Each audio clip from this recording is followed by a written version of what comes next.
Welcome to the UL Global podcast series, where stories come to life. I'm your host Deepak John Reji. In this episode, we have the pleasure of hosting Maricio Perez-Alaniz, who is an applied economist and assistant professor in the Department of Economics. Mauricio's passion for economics, especially in evaluating the impact of public policies and focusing on driving research and innovation, has been the drive for his work. Today, we'll dive into his motivations, area of focus, and the fascinating economics courses available here at UL. Mauricio, thank you for joining us. So could you tell us a bit about your background and what brings you here at University of Limerick? Yes, Deepak, thank you very much for having me. I'm Argentinian, so I'm very far away from home. And I didn't have any interest in economics or anything related to universities until very late in my life, until I was, let's say, early 20s. So I did an undergrad in international development in the UK, and initially I went through the route of natural resource management, but then I had a bit of economics, some very basic macro and micro theory, and I got really hooked with it.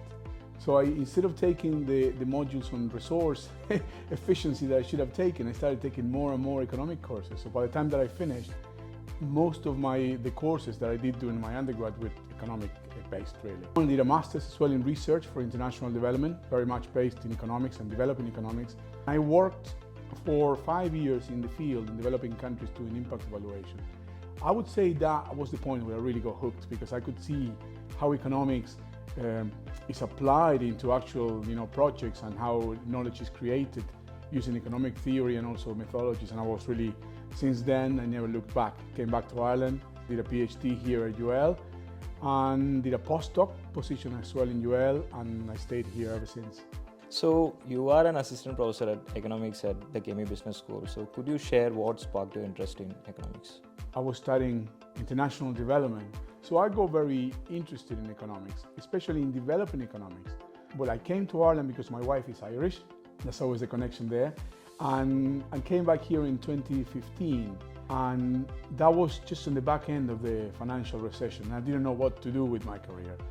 So I started working in University College Cork as a research assistant. And then I heard there was the opportunity of potentially a PhD here in the University of Limerick with Professor Helena Lenihan, who's been my mentor, and I've been working with her ever since.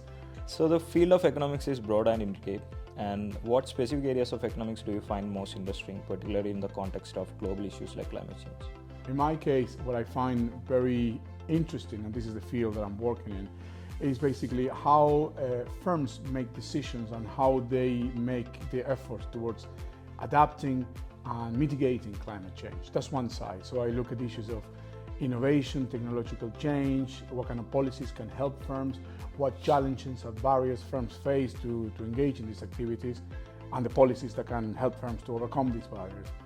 Also look at issues of, these are the issues that I like, R&D management, knowledge management, how knowledge flows when different partners cooperate between universities and firms, or firms between themselves, how firms create knowledge from the, overlay the several stages of their R&D projects until they actually innovate, which is basically the translation of, new knowledge into new products and services. At the same time, I always have an interest in climate-related issues, specifically in the context of firms, what are the drivers and barriers for firms' circular economy activities, what are the motivations that drive firms to engage with environmental action, and always as well the issue of poverty reduction, impact evaluation. So now let's dig into some of the global issues which you were actually mentioning, and how does economics play a crucial role in addressing challenges on a worldwide scale? Yeah, funny that you asked that, because a lot of people think economics is only about money and growth and all these things. In fact, economics is very broad, and we have very specific branches of economics that deal with these issues. You have natural resource economics, or you have environmental economics. But beyond that, I think economics as a discipline has a lot to say, because all of the theories of how consumption, production, what drives people to consume, to produce, and so on, they all relate of choices. Economics is ultimately the study of scarcity and choice. So when we translate all the economic theories to, let's say, the environmental crisis that we're facing at the moment and climate change, it makes perfect sense, because when we talk about climate change, And why is climate change happening? Well, from an economic perspective, you say, well, because producers do not pay the full price of the pollution that they produce. And that is an economic issue, which we call the externalities, or negative externalities. Then when we say, okay, to combat and to fight against climate change, we need technological development, we need new knowledge and new techniques, right? And then when we look at that, it's okay, but who is creating that knowledge? Who is creating these innovations? And to a large extent, are firms. And then you say, well, why firms are not investing more in research and development in the environment? And then you have the issue of positive externalities and market failures. The firms do not want to invest, let's say, in R&D or environmental R&D, because chances are they will never fully recuperate their investments, the full value of their investments. Other firms will also learn about their knowledge and the innovations, they might replicate them and so on. This is what we call a market failure. And that's why we see a lot of the policies that governments in many countries use to fight against climate change. Normally they call them market-based, and very much they come from the economic theory, really.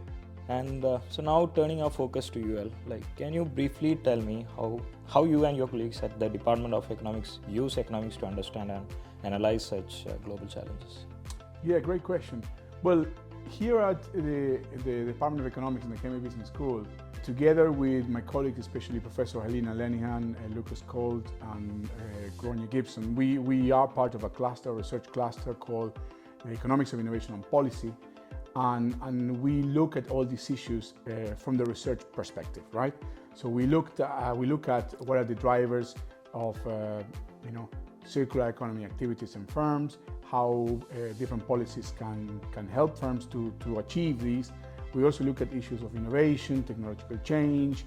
We currently are working on a paper on climate change. What are the drivers of environmental response plans, climate action plans in firms?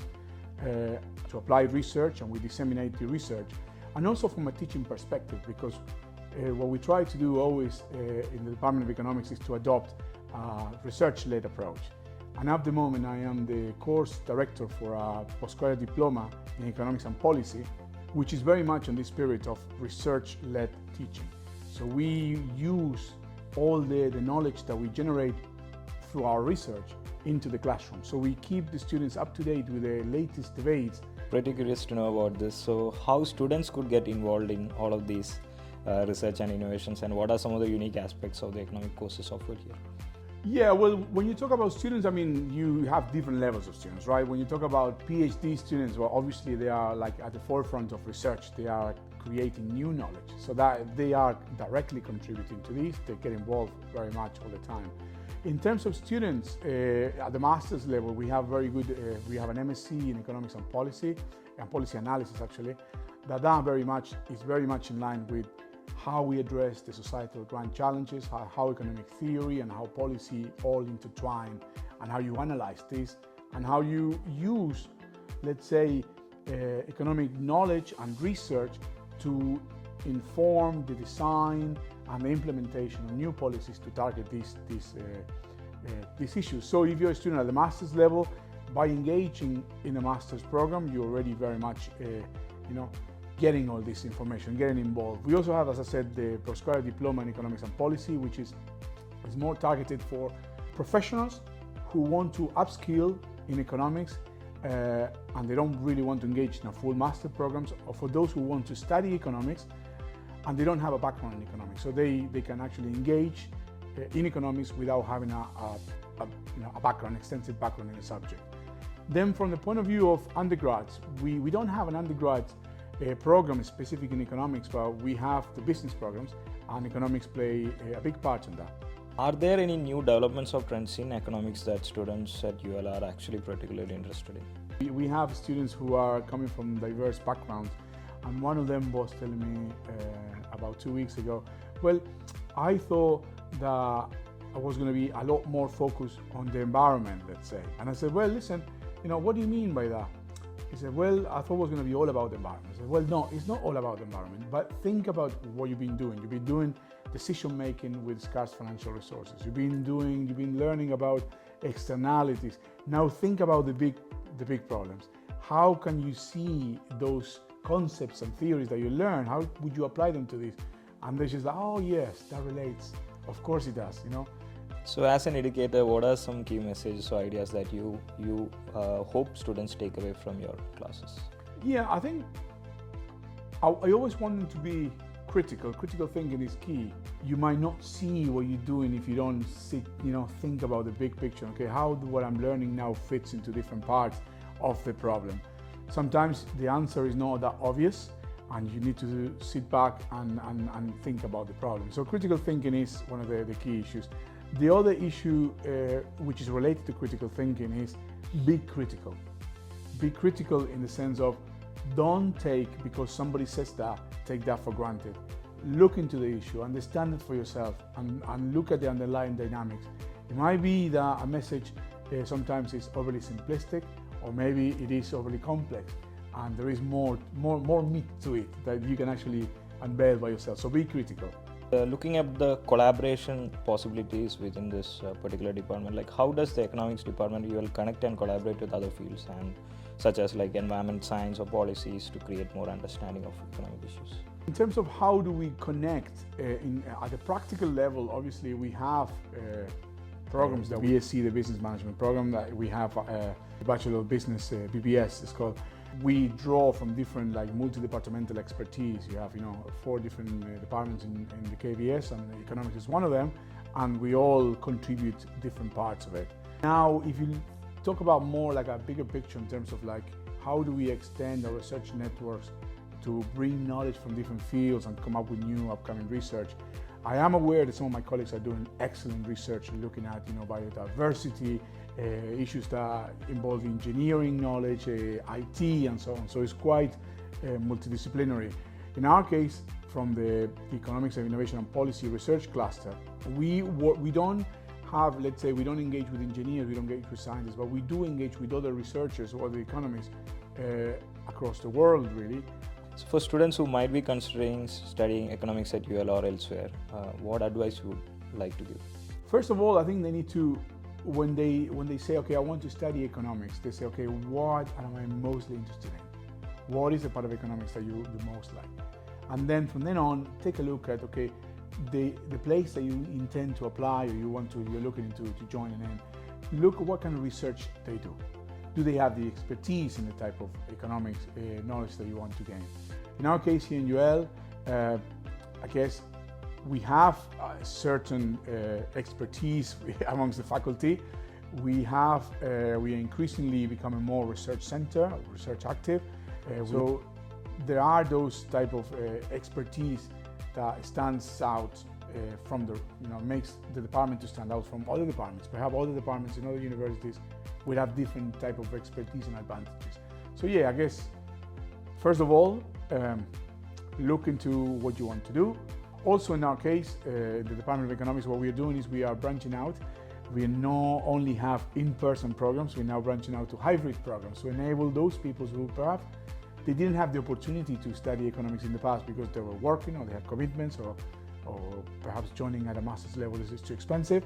We are offering a new product to enable that as well. So that covered all my questions, Mauricio, and thank you so much for joining in this podcast and sharing your expertise and experiences with this particular department. And it was wonderful to actually hear from you. And thank you so much for sharing. Fantastic. It's great to be here. Thank you very much for inviting me.